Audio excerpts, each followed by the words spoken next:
And as we celebrate the man who waited decades to be a monarch, spare a thought for his grandson, 11-year-old Prince George. Did you know that one woman outside the royal bloodline spent more waking hours with Prince George than even his own parents, only to disappear from palace life overnight?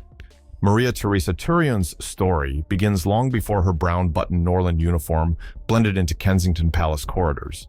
Born in Spain, she spent childhood summers minding cousins and translating bedtime tales into 2 languages, foreshadowing the bilingual comfort she would later give a future king.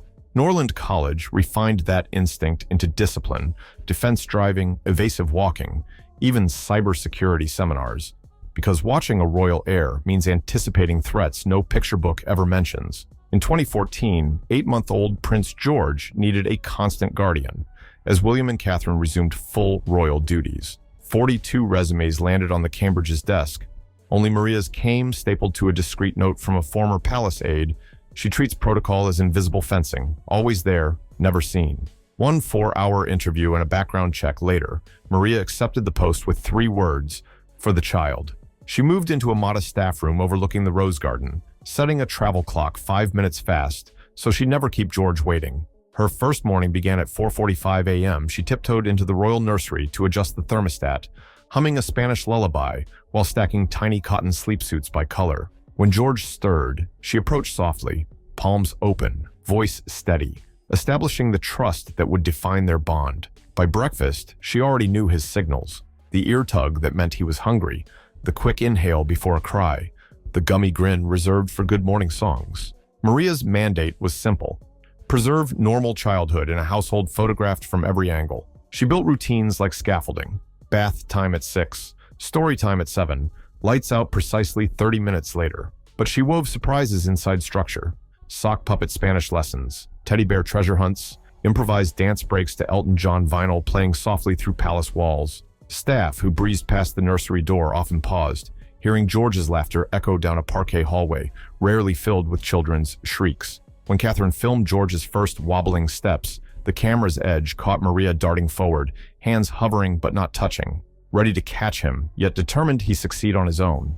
Later that night, she wrote the date and a small triumph, balanced for 3 full seconds, into a leather journal. She never called it a baby book. She called it George's private map, plotting the quiet coordinates of a life the world believed it already knew. She guarded that privacy ferociously. At Trooping the Color, she stood behind a drape in case George tired of the balcony bustle.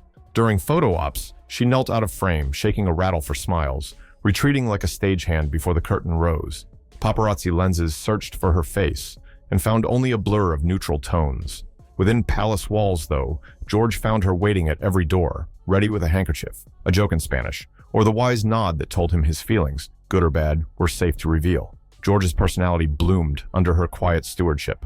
Reserved in crowds, he was exuberant in sandbox kingdoms Maria built from overturned flower pots. He disliked sudden change, so she introduced novelty gradually. First a different colored spoon, then a new picture book, finally a trip to his first petting zoo. Each step came with whispered encouragement: brave little one, until unfamiliar became exhilarating instead of frightening. The palace became a classroom of tiny wonders. Maria labeled herb garden leaves for sensory lessons, traced raindrop paths on window panes to explain weather, and turned recycling day into a puzzle about shapes and sizes. William once joked she was running Montessori behind closed doors, but Maria shrugged. Every royal duty begins somewhere, even if that somewhere is a sorting game beside silver-frame portraits of ancestors in coronation crowns. Charlotte's birth rearranged the household orbit, yet Maria's bond with George deepened. She let him help fold his sister's blankets and choose lullabies, subtly teaching big brother responsibility. When Louis arrived, George already understood babies weren't delicate ornaments, but noisy humans who sometimes needed all the attention. On afternoons when photographers shouted his name, Maria reminded him Charlotte would rather build block towers than court headlines, and he'd race inside laughing. Duty forgotten. At age 6, George joined his parents on a summer trip to Scotland's Balmoral estate. Maria planned field adventures, stone-skipping contests, fern safaris, stargazing by chilly locklight, while wearing mud-splashed wellies instead of polished brogues. One night, George fell asleep mid-story, face smudged with marshmallow, hand wrapped in her sweater hem. Maria stared at the glowing embers and thought about how many people would trade lifetimes for that single trusting gesture. School years arrived like a fast-moving train. Suddenly, schedules were strict, uniforms pressed, Latin conjugations memorized, public walkabouts slotted between maths and piano. Maria transitioned from primary caregiver to logistics captain, ironing trousers at dawn, tucking encouraging notes into lunchboxes, fielding existential questions during car rides to Thomas's Battersea. When George asked why strangers waved at him, she replied, "Because seeing you makes them happy, so wave back and share the happiness." Simple words, heavy crown. By 8, he was dissecting news headlines and charity galas with analytical curiosity. After one fundraiser, he whispered, "Do all children sleep in warm beds?" Maria answered truthfully, planting seeds of empathy the monarchy would later cultivate for public service. Behind closed doors, she kept his childhood intact. Nerf dart battles in corridors, secret handshakes, rooftop birdwatching sessions that ended with hot chocolate mustaches neither would admit to palace laundry staff. George's 10th birthday marked an inflection point.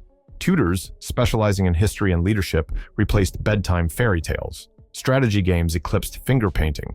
Maria watched him cross the courtyard to class, flanked by security, shoulders squared, steps measured, already rehearsing decades of ceremonial composure. She knew her role was nearing sunset. Nannies, like candles, illuminate childhood only until daylight arrives. Yet the official conversation still stunned her. It happened in a quiet sitting room, scented with Earl Grey. William thanked her first.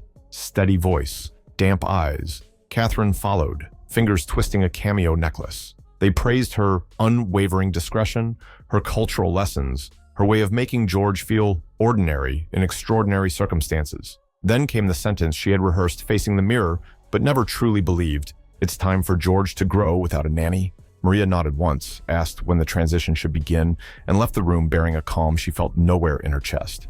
Upstairs, George looked up from a sketchbook. "Mama says things will change." His voice wavered on the word change. Maria knelt so they were eye level. "Change means growing," she said, "and growing is what princes do." He pressed his lips tight, then handed her the drawing, 2 stick figures holding hands under a football goal sun. She traced the picture's outline, etching it into memory more indelibly than any ink. Her final dawn shift felt oddly identical to the first.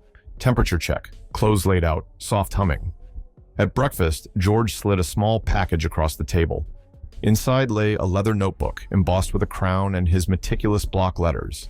"Thank you for being my first teacher." She blinked twice, refusing tears that might drown goodbye. At noon, she walked down the staff staircase, suitcase rolling over familiar grooves, the notebook tucked near her heart. Not one lens recorded her departure. Freedom tasted strange. No 4:45 alarms, no silent radios scanning police channels, no protocols about which hallway to use. She rented a modest flat in West London, let sunlight wake her naturally, planted herbs on the balcony because the scent reminded her of palace gardens. Job offers flowed in, Belgravia twins, a Dubai hotelier's toddlers, an oligarch's yacht-born baby. But she declined them all. "I need to listen to my own quiet," she told the Norland placement officer. 3 months later, she visited a retired colleague in Bath. Over tea, they spoke of the peculiar ache that lingers after you stop forming a child's daily universe. Maria mentioned George sparingly, never details that would breach trust. But when asked if she missed him, she smiled softly, every day, in the pauses. On the train home, she reread his notebook inscription, the indent of his pencil strokes, a tactile reminder that duty and affection can coincide without conflict. The palace retained her on paper for 6 months, just in case. Near the 8th month mark, they actually called. George faced his first overseas engagement and requested Maria's checklist. She agreed to help, returning through the discreet staff entrance. He greeted her briefly, taller, voice lower, manners impeccable, then launched into logistics, time zone gummies, pre-flight stretches, a diagram of where football boots should fit in the carry-on. She stifled a grin. The boy was already strategizing like a commander. Before she left that week, he slipped her a folded sheet. On the train, she opened it to find a finely shaded dog named Barta, complete with a wagging tail line and a speech bubble saying, "Gracias." She tucked it inside the leather notebook, a chapter added to a story only they would ever read. She would not return again in person, but their pen and paper dialogue continued. Simple sketches, postcard hellos, nothing newsworthy, yet everything priceless. Months later, a feature in a small education journal changed her retirement path. Reading about the high burnout rate among career nannies, Maria decided absence of duty shouldn't mean absence of purpose. She convened former Norland peers and childcare veterans in a borrowed community hall, proposing a mentorship initiative, match retiring nannies with recruits to pass down institutional wisdom before it vanished. They called it the Silver Spoons Network, alluding to feeding infants and shaping futures alike. The program's soft launch video, filmed on a friend's phone, uploaded at midnight, went viral by morning. Viewers from Manila to Manchester marveled at the measured elegance of a woman who had walked palace corridors, guarding secrets, yet spoke now about selflessly preparing the next generation. Headlines blared. Prince George's discreet nanny reemerges as champion for childcare workers. Donations flooded in, enough to open a small training center offering mental health support, pension advice, and emergency grants. Maria quietly redirected her new salary back into scholarships. Royal watchers debated whether the Cambridges had been hasty letting her go. Columnists cited George's unguarded smile during public appearances with Maria versus his stiffer posture since. Palace sources insisted growing independence had always been the plan.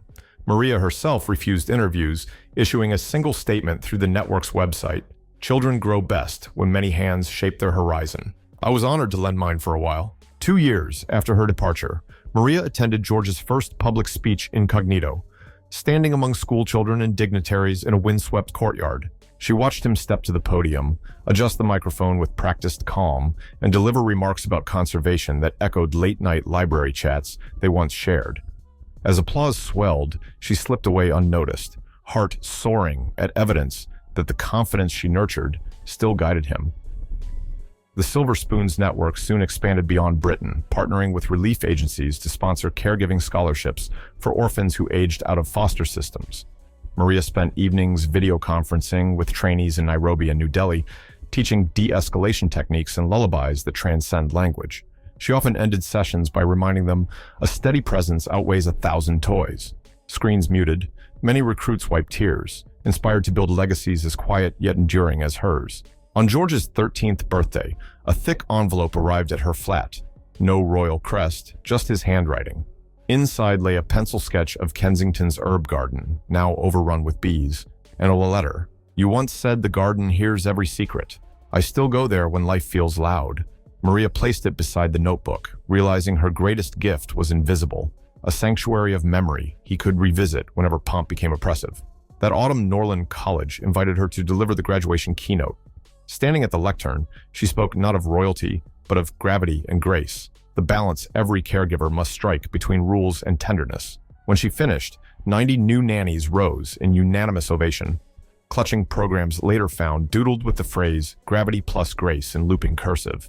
Alumni forums declared it the most moving address in decades, and the motto soon appeared on Norland merch, stitched beneath the crest. Tabloids clamored for Maria's personal diaries, speculating they contained palace secrets worth millions. To preempt leaks, she donated the volumes, wrapped in blue silk, to the Royal Archives with a stipulation: they remain sealed until 2070.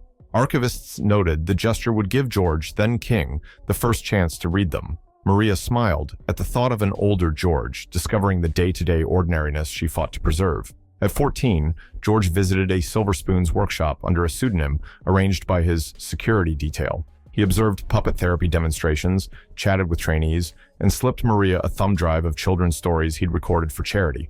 Their reunion lasted 21 minutes. No hugs, just shared smiles, before protocol reclaimed him. Yet witnesses recall a glow on both faces, proof that some bonds defy titles and time limits. Behind those restrained words lay immeasurable influence.